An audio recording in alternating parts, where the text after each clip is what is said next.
Muy buenas noches, colegas. En esta oportunidad vamos a tratar la charla de introducción a principios físicos del ultrasonido. Quiero agradecer a los organizadores de este curso por hacerme partícipe de esta primera charla. Vamos a iniciar con la introducción de los principios físicos de ultrasonido. Primeramente mencionaré que es un tema poco leído. Generalmente cuando compramos un libro es la parte del capítulo que nosotros no leemos. Si bien es cierto, es un poco teórico, pero es importante para comprender los principios físicos y también para nosotros entender cómo podemos mejorar la calidad de imagen de la ecografía.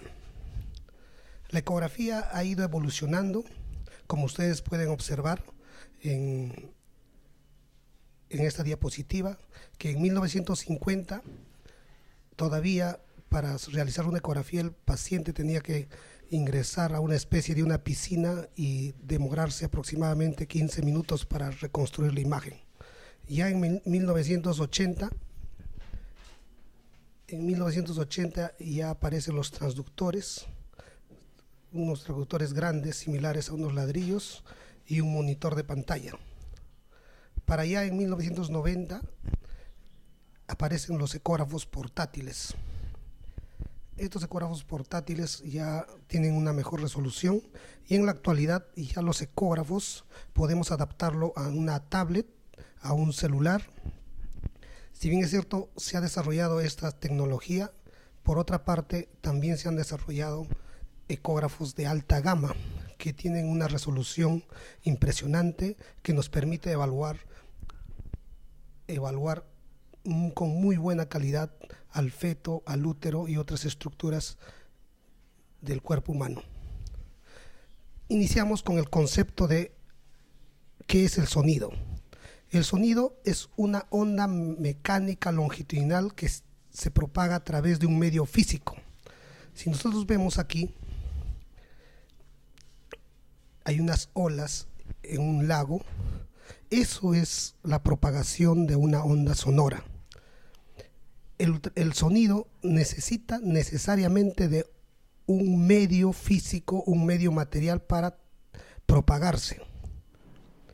Es por eso que se dice que es una onda mecánica. Y una onda mecánica comprensible, descomprensible. Y esto hace que se forma la traducción, la onda mecánica que vemos en la diapositiva.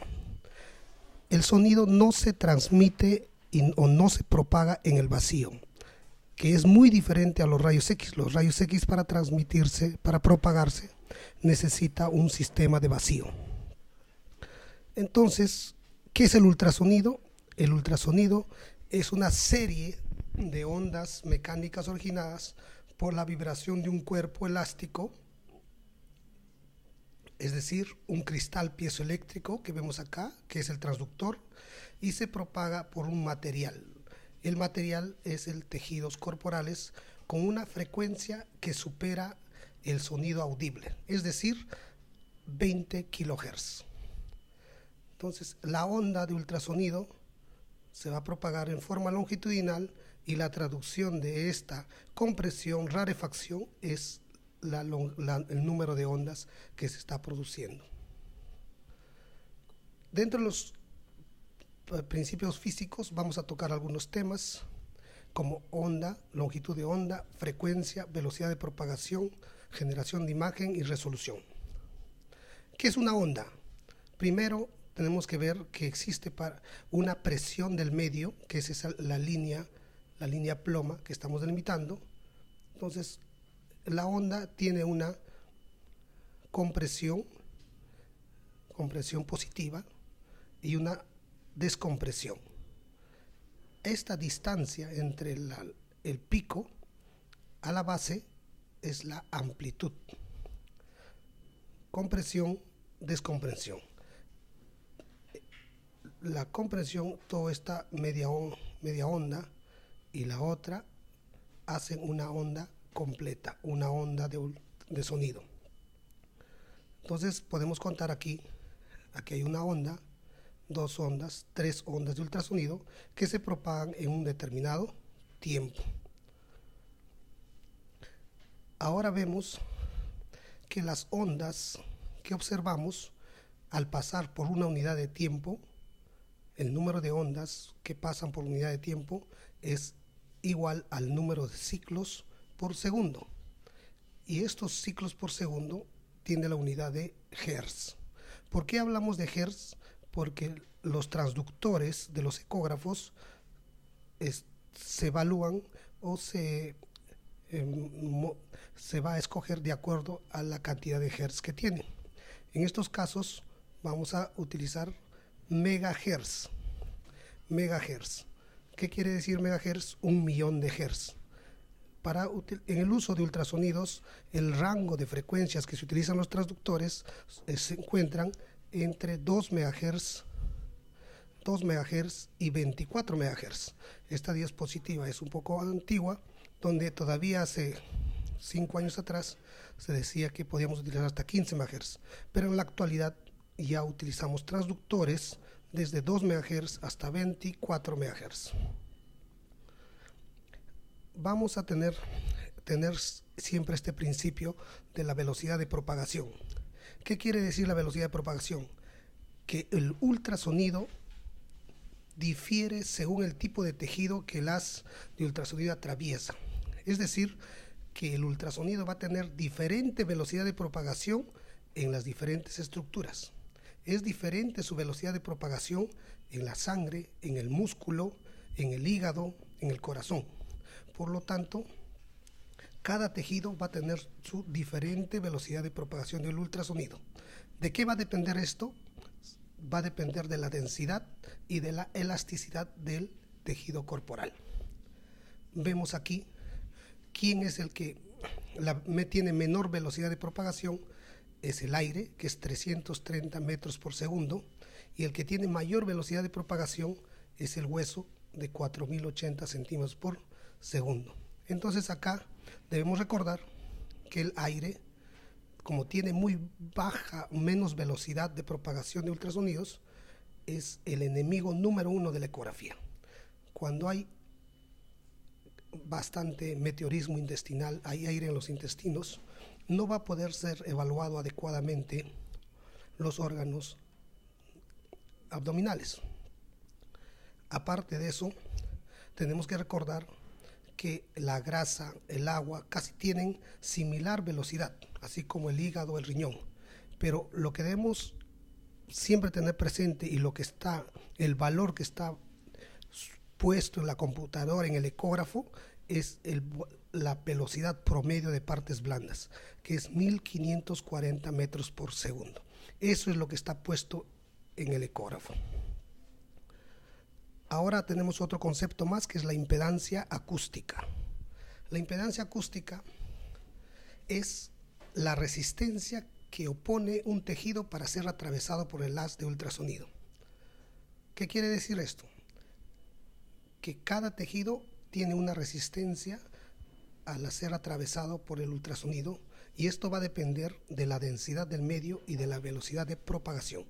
Aquí podemos observar la fórmula, que es la impedancia acústica es igual a la densidad del medio por la velocidad de propagación.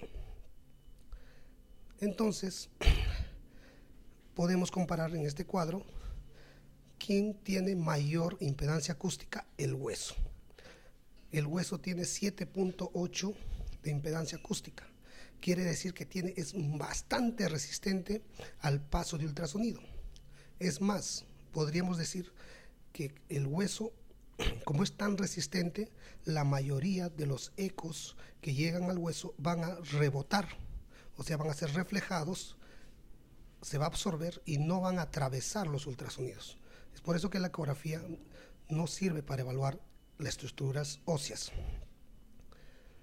Además, el aire, su impedancia acústica es 0,004. Es la más baja impedancia acústica. De esto podemos llevar de que cuando existe una igual impedancia acústica entre las estructuras, no hay una resistencia. al paso de ultrasonidos, por lo que no se produce eco. Y si no se produce eco, se va a observar una imagen negra.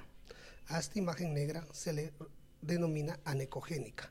No hay resistencia al paso de ultrasonidos, porque tienen igual impedancia, en este caso, cuando hay una estructura líquida.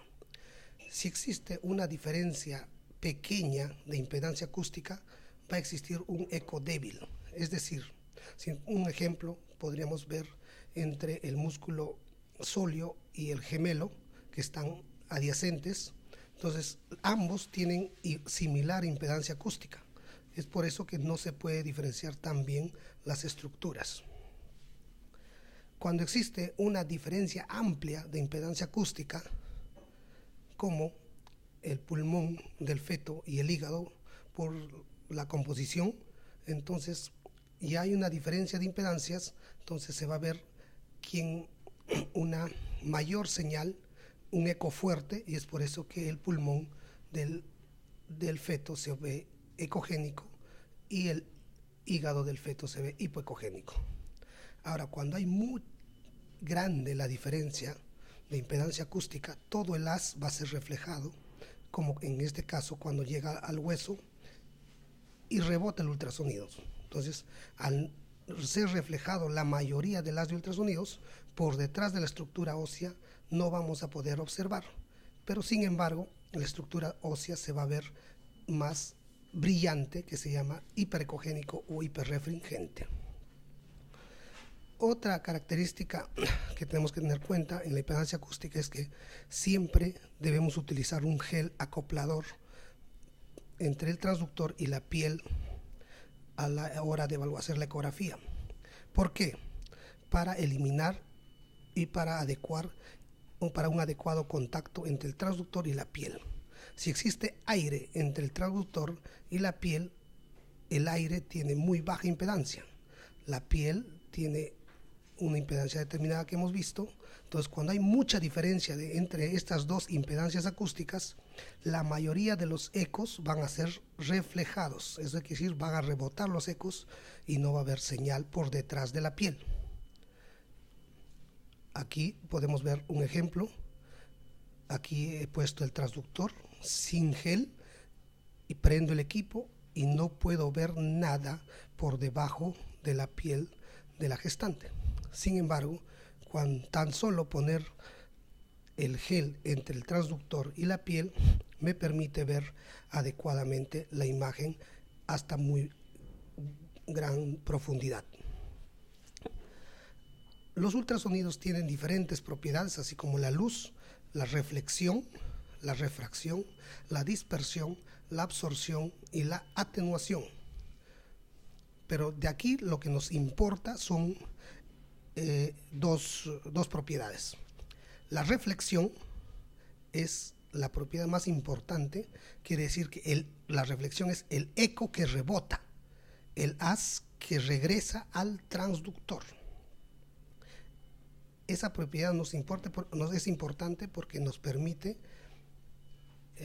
la formación de la imagen. La otra propiedad también que tenemos que tener presente es la absorción. La absorción es que cada tejido absorbe la energía del ultrasonido y lo transforma en calor. Y esto está relacionado en los posibles efectos biológicos que tiene el ultrasonido, que más adelante lo vamos a tocar. Aquí vemos también la atenuación. Entonces vemos un esquema donde el ultrasonido es el haz incidente. ¿Y qué es lo que nos importaba más a nosotros? El haz reflejado, que va a haber un ángulo del haz reflejado. Lo que en ecografía debemos buscar siempre, que el ángulo reflejado, este ángulo reflejado, tiene que ser un ángulo de 0 grados. Es decir, que el ultrasonido debe llegar el haz y regresar en la misma dirección, con un ángulo de 0 grados. O sea, debe rebotar en 180 grados. ¿Está bien?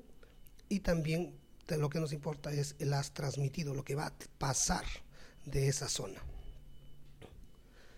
Entonces, aquí se explica: envío nuestra onda de ultrasonidos, llega a la interfase y debe regresar en la misma dirección. Eso es lo que siempre debe buscarse en la ecografía.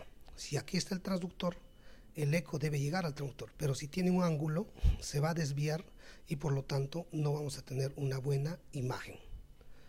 Un ejemplo aquí es una ecografía transvaginal.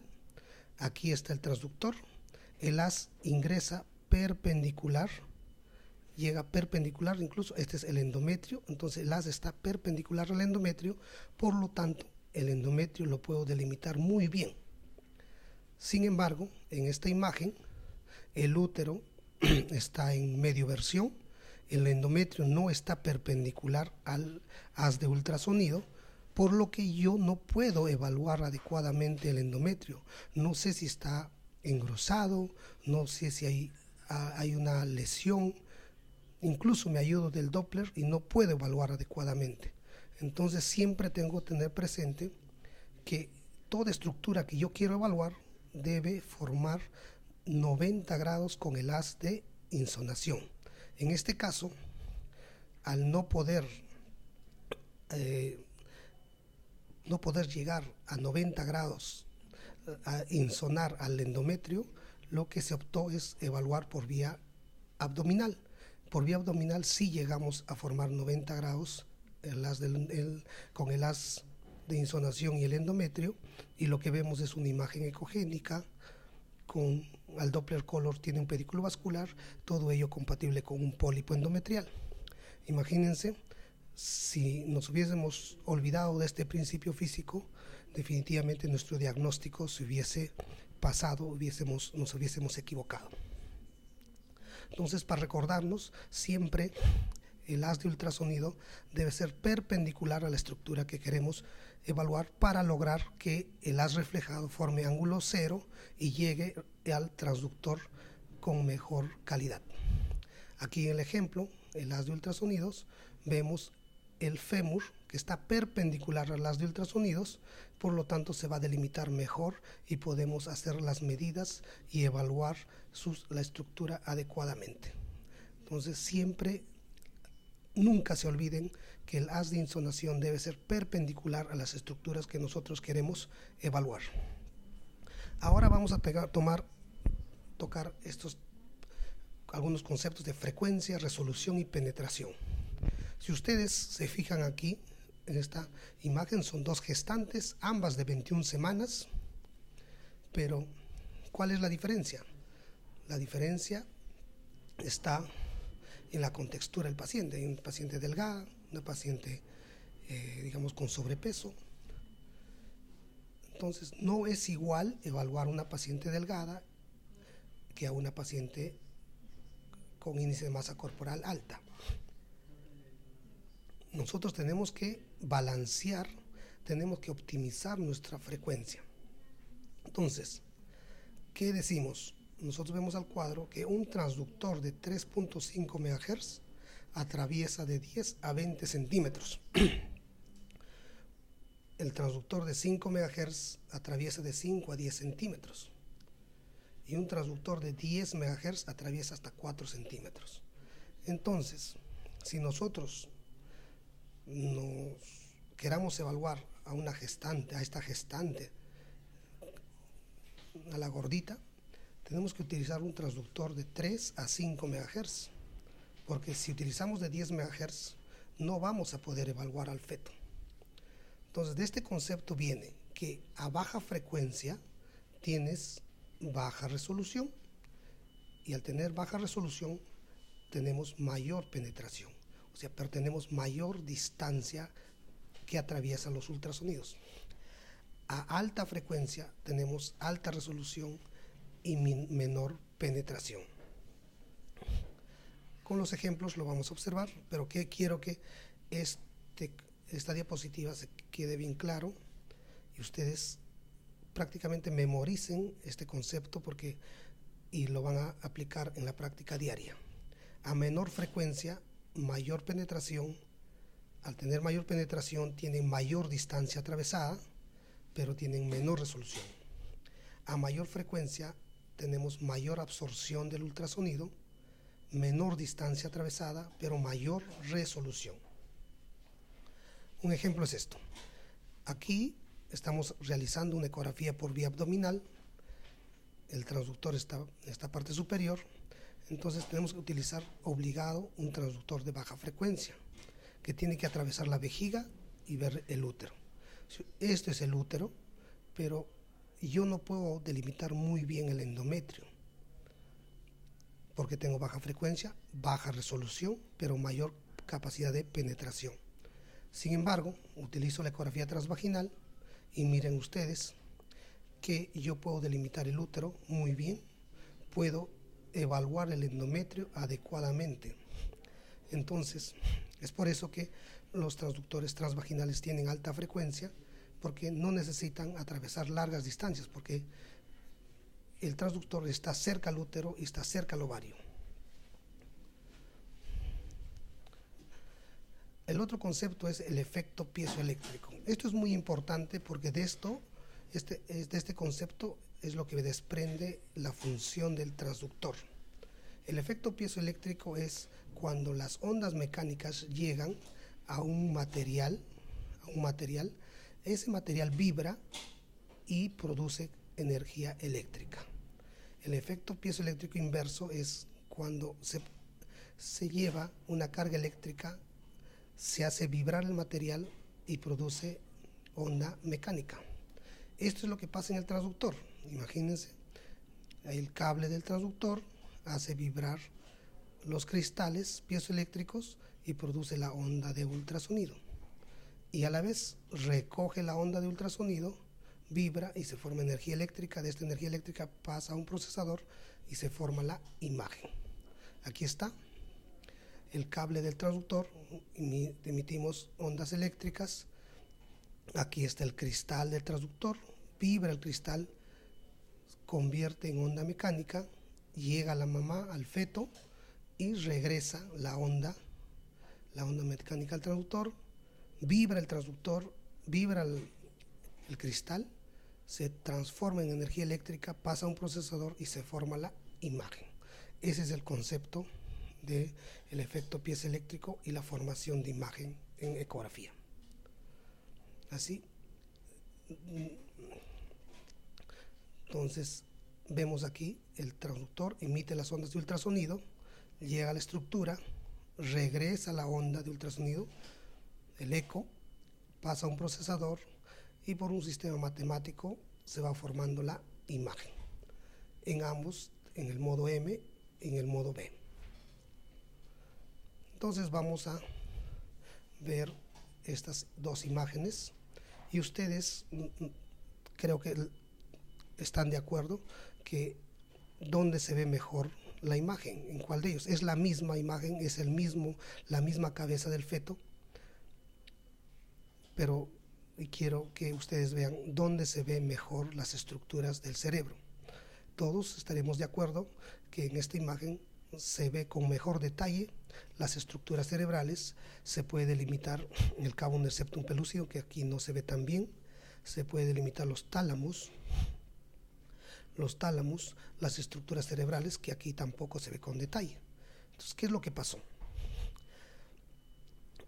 En esta imagen, que se ve con mejor detalle, vemos que la frecuencia del transductor es alta, es una frecuencia de resolución. Frecuencia alta nos da mejor resolución, mejor detalle.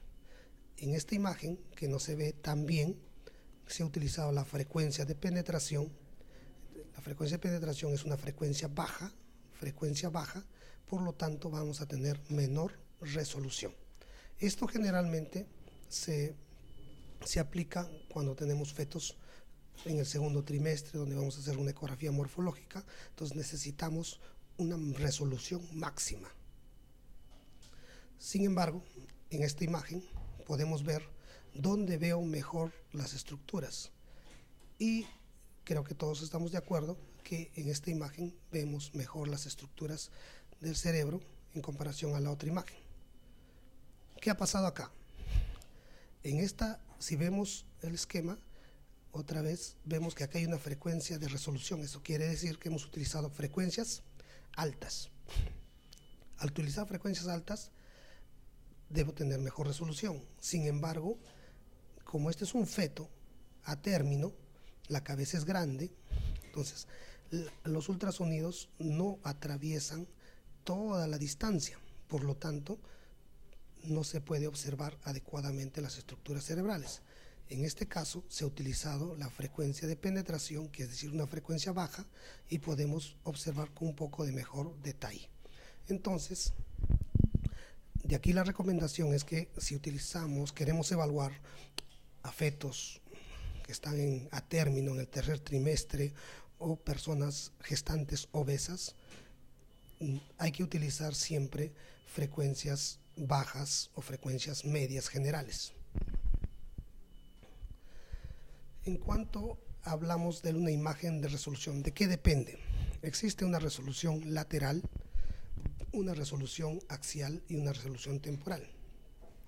La resolución axial es lo que hemos hablado, va a depender de la frecuencia del transductor. Nosotros podemos ver aquí, en la resolución lateral, podemos diferenciar dos puntos cuando hay muy alta resolución. Entonces, y esto depende de la frecuencia. La resolución lateral es cuando dos estructuras adyacentes podemos discernirlo, podemos identificarlo. Y la resolución lateral va a depender del foco, que más adelante lo van a ver con detalle con el doctor Arango. Vemos que aquí existe la resolución axial. En el eje axial podemos diferenciar dos puntos con mejor detalle. En cambio, en la resolución lateral podemos diferenciar dos puntos a un mismo nivel. Antes de empezar lo que es los artefactos, tenemos que tener el concepto de cómo se denominan las estructuras en ecografía. Si en ecografía vemos una estructura negra, llamamos anecogénico. Anecogénico sería el cabo del septum pellucidum en el cerebro del feto. Anecogénico sería el atrio ventricular o el ventrículo lateral del cerebro. Hipoecogénico serían algo gris, lo que se ve en ecografía, y eso vendría a ser las estructuras del cerebro, el tálamo, hipoecogénico. O sea, hipoecogénico es igual a gris en ecografía. Isoecogénico generalmente se usa para comparar masas con las estructuras adyacentes. Ecogénico es una imagen brillante. En este caso, a nivel del cerebro, estaríamos hablando del plexo coroideo, brillante, ecogénico. E hiperecogénico ya es una imagen más brillante, como las estructuras óseas de la calota craneana. Ahora empezamos con los artefactos. ¿Qué son los artefactos? Los artefactos son manifestaciones de señal artificial que no corresponde a la presencia del tejido.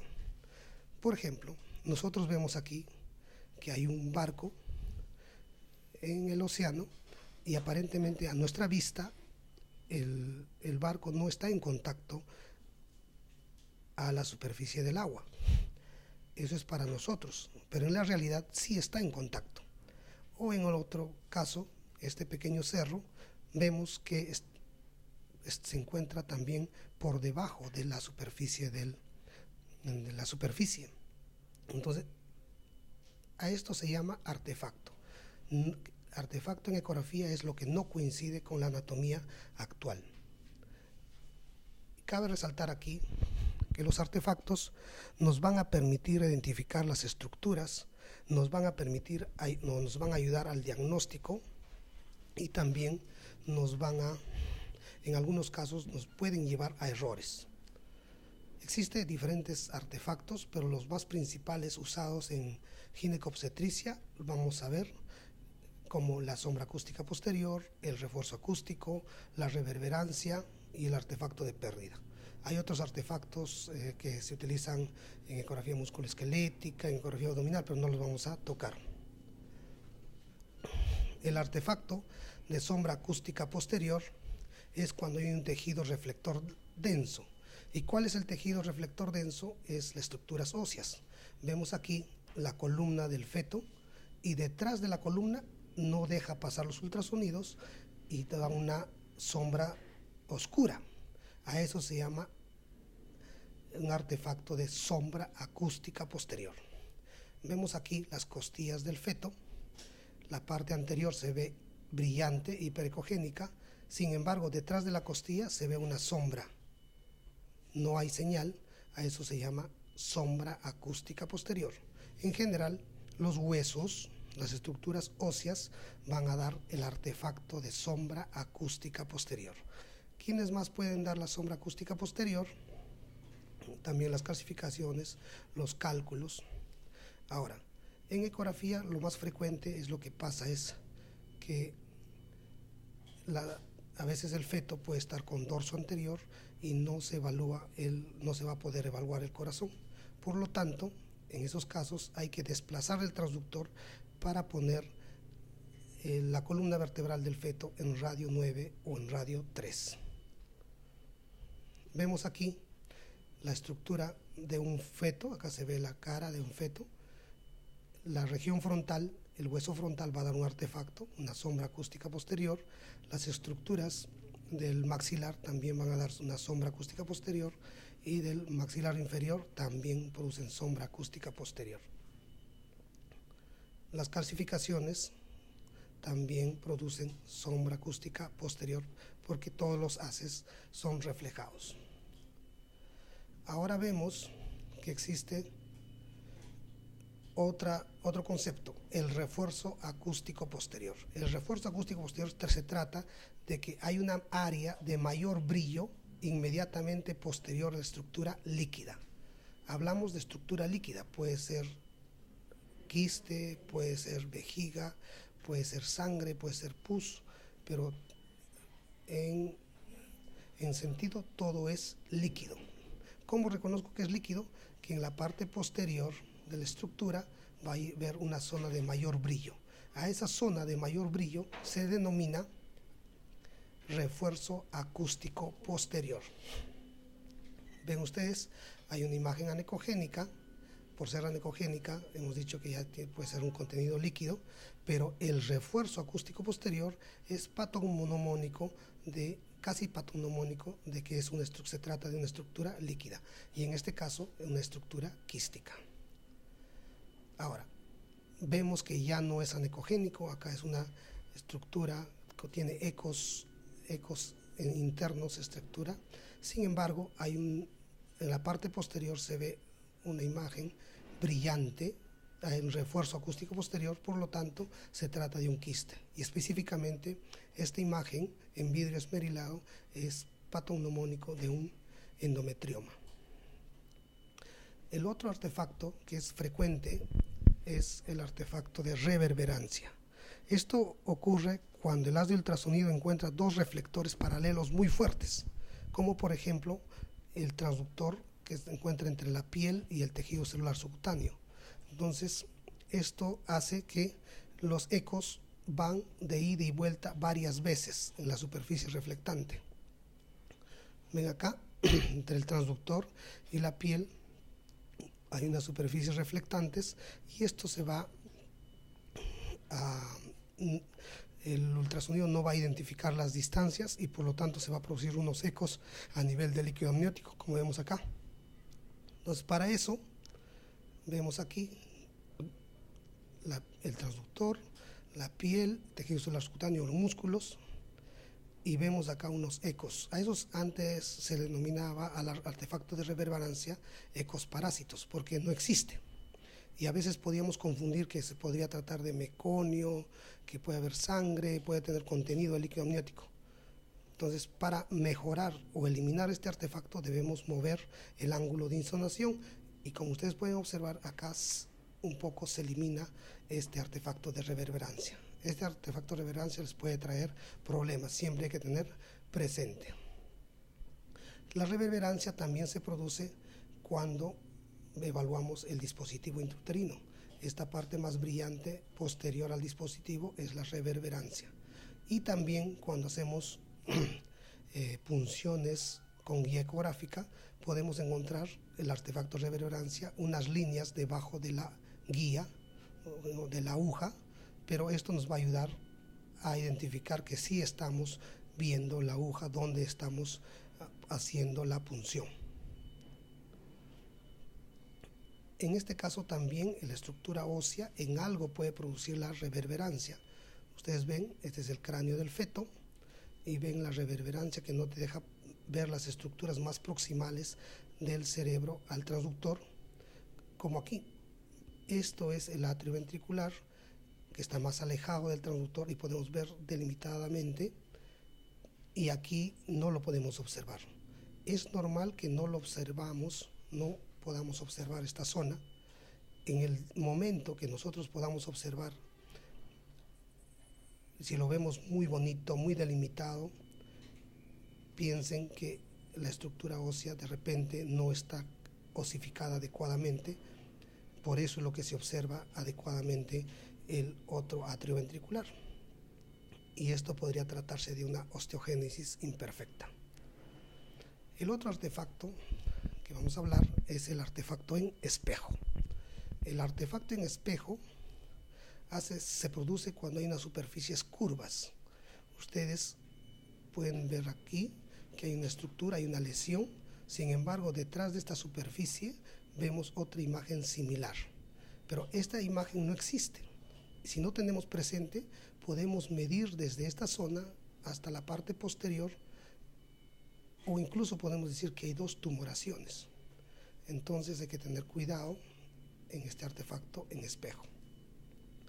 En algunas ocasiones le han echado la culpa a este artefacto en espejo cuando han evaluado en algunas ecografías como gemelar y al final nacieron un solo feto. Y lo que mencionaron era que se había producido un artefacto en espejo. Definitivamente, sabiendo el principio físico, bien difícil que sea el artefacto en espejo, porque estos se producen en superficies curvas y altamente reflectantes.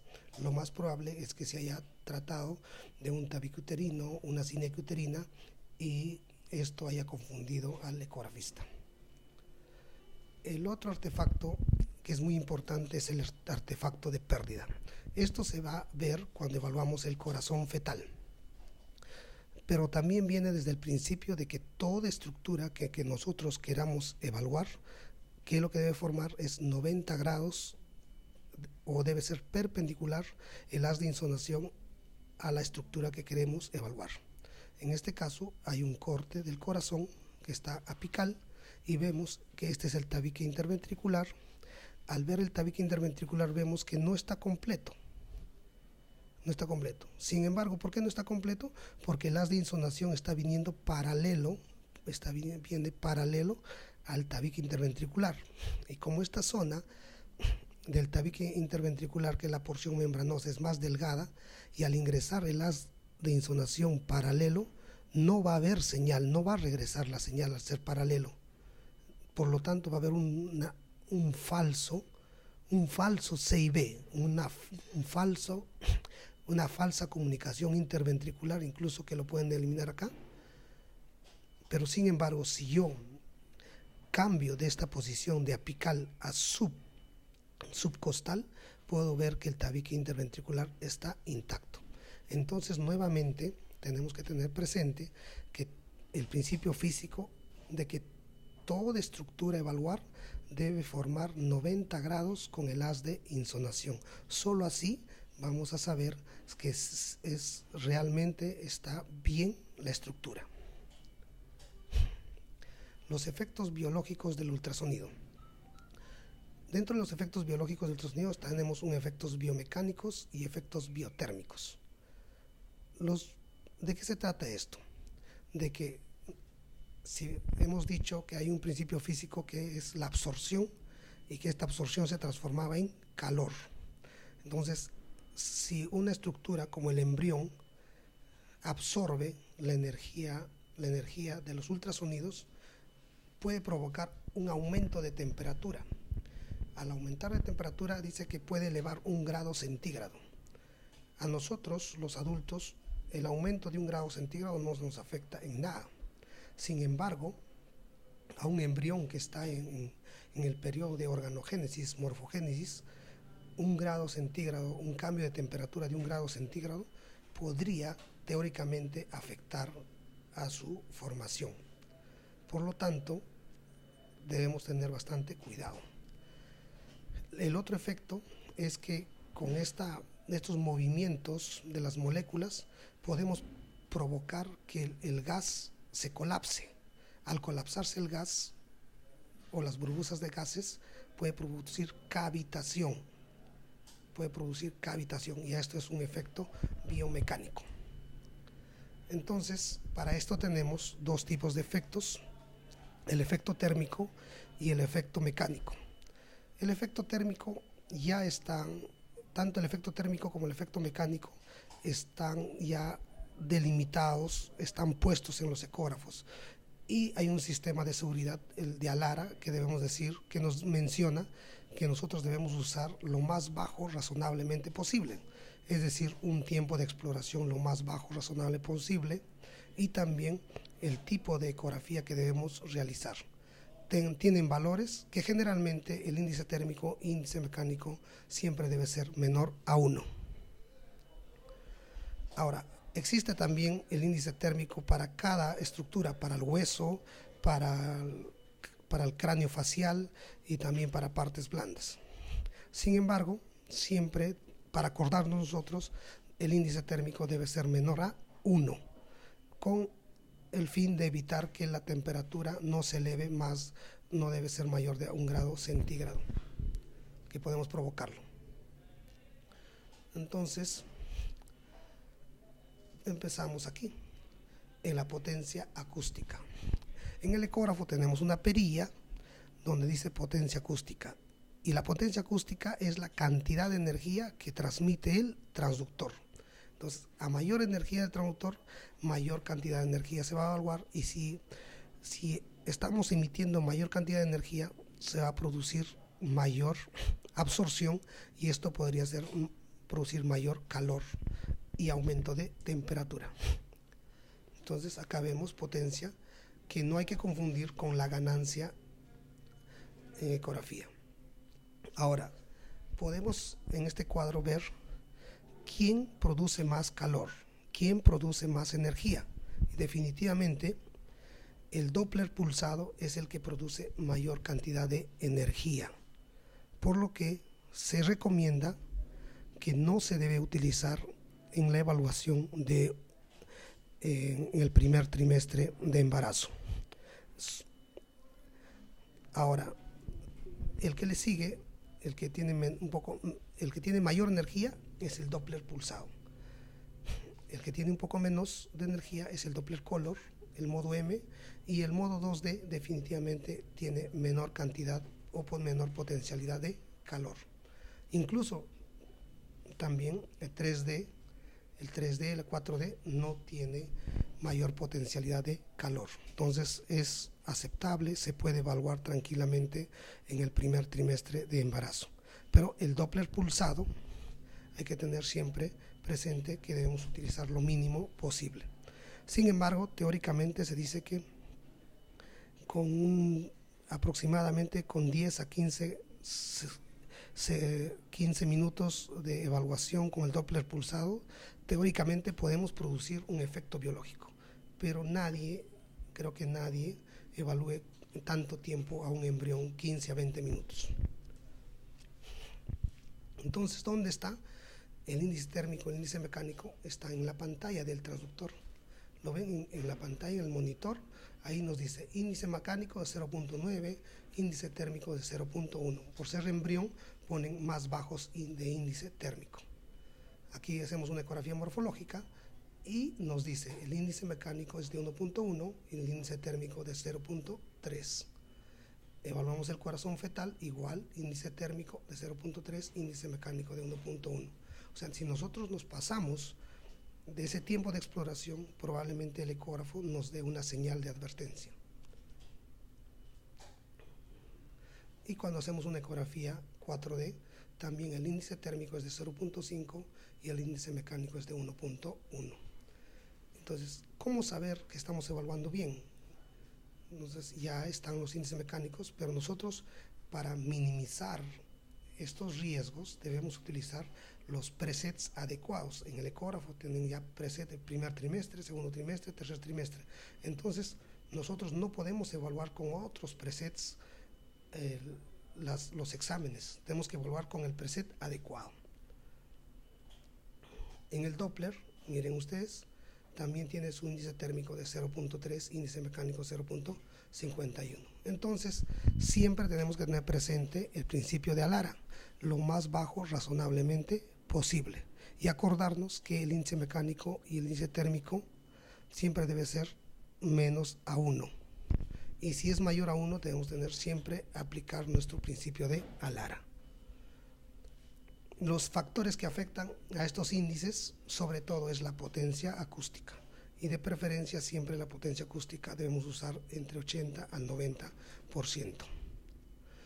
Aquí no podemos evaluar el feto, evaluar una ecografía obstétrica con un preset de lo que se evalúa la aorta abdominal de un adulto.